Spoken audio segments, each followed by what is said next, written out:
มืองศรีโคตะบองสืบต่อฮื้อโอนป้ายผิดระเบียบพร้อมศึกษาอบรมและปรับใหม่เจ้าของธุรกิจที่ละเมิดวันที่25สิงหาคม2026คณะเฉพาะกิจจัดสรรความบ่เป็นระเบียบเรียบร้อยของเมืองศรีโคตะบองนครหลวงเวียงจันทน์สมทบกับภาคส่วนเกี่ยวข้องลงเคลื่อนไหวจัดสรรความบ่เป็นระเบียบเรียบร้อยถนนสีทองแต่ไฟแดงดงนาโซกหาบ้านปากทางและถนนหนองบึกใต้หาถนนหนองบัวทองภายในขอบเขตเมืองศรีโคตะบองนำพาโดยท่านวรรณเรศพิพักษ์หัวหน้าห้องว่าการปกครองเมืองศรีโคตะบองพร้อมด้วยเจ้าหน้าที่และภาคส่วนเกี่ยวข้องเข้าร่วม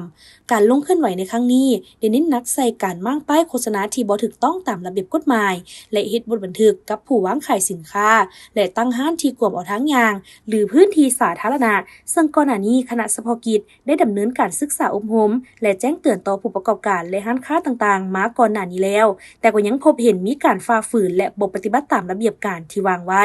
ท่านวรรณเรศพิพักษ์ได้กล่าวว่าระยะผ่านมาลงเคลื่อนไหวจัดสรรอยู่เส้นทางสีทองและเส้นทางหนองบึกหนองบัวทองจุดประสงค์หลักในการลงมาแก้ไขบรรดาป้ายที่เนื้อในบ่ถูกต้องและการติดตั้งป้ายที่บ่ได้รับอนุญาตโดยเฉพาะแม่นป้ายที่ตั้งอยู่แคมเส้นทางฟุตบาทและทางค้นยางบรรดาตั้งเต้นที่วางไว้อยู่ในเขตการสัญจรและทางฟุตบาทของประชาชนผ่านการลงแก้ไขอยู่เส้นทางหนองบึกหนองบัวทองพบเห็นการละเมิดระเบียบจึงได้เก็บกำป้ายรักษาไว้จำนวน74ป้ายได้ศึกษาอบรมกับทีจำนวน30กรณีและได้มีการปรับใหม่จำนวน3กรณีสำหรับแผนการต่อหน้าจะสืบต่อลงจัดสรรอยู่เส้นทาง13เหนือเริ่มแต่3แยกสีไข่จนฮอดตลาดลาวโอซี่และเส้นทางเต้ซองแถวบริเวณตลาดสังเจียงพร้อมทั้งจุดซุมซนแออัดต่างๆที่มีความจำเป็น